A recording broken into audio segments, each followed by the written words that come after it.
Chapter 2 Bones. Jack, Annie, and Peanut looked outside. Snow was falling from a gray sky. The treehouse was in the tallest tree in a grove of tall, bare trees. The grove was on a wide, white plain. Beyond the plain were high, rocky cliffs. "I'm cold," said Annie. Her teeth chattered. She wrapped her towel tightly around her. Squeak. Peanut sounded cold too. "Poor mouse," said Annie. "I'll put you into Jack's pack. You'll be warmer there." Annie slipped Peanut into the pocket of the backpack. "We have to go home," said Jack. "We need warmer clothes." "We can't go home," said Annie. "We can't find the Pennsylvania book. Not until our mission's complete. Remember? That's the way the magic works." "Oh, right," said Jack. He looked around.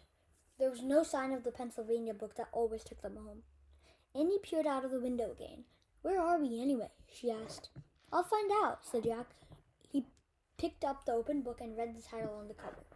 "Life in the Ice Age." "Ice Age," said Annie. "No wonder we're cold." "We better find the third M thing soon," said Jack, "before we freeze to death." "Look," whispered Annie. "People." She pointed out the window. Jack saw them too. 4 figures on a cliff. 2 big figures and 2 little ones, all holding long spears. "Who are they?" said Annie. "I'll look in the book," said Jack.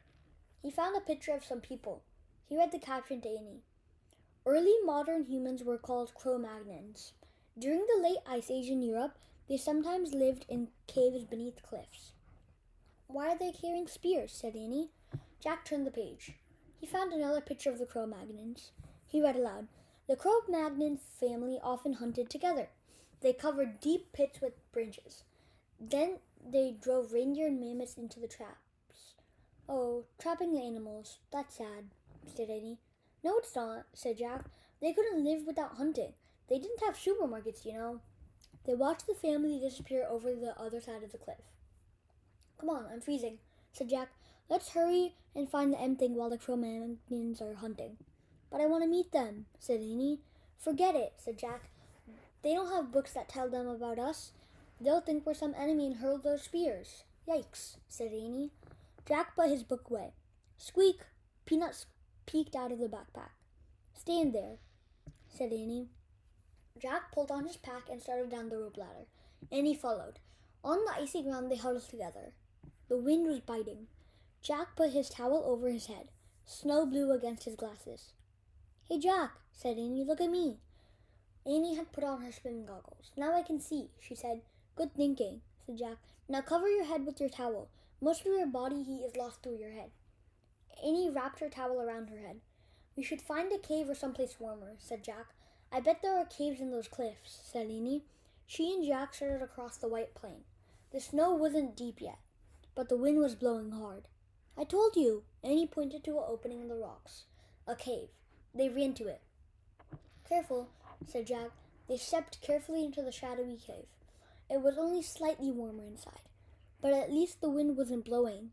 In the gray light, they stamped the snow off their sneakers. Annie took off her goggles.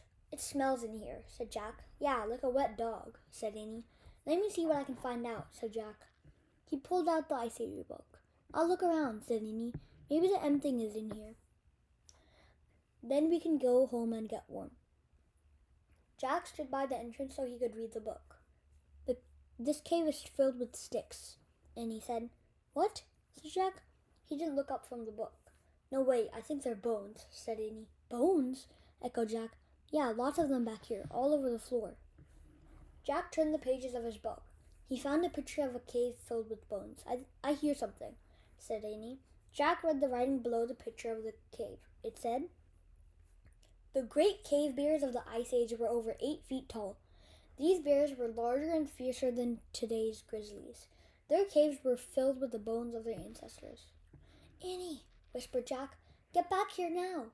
They were in the cave of a great cave bear."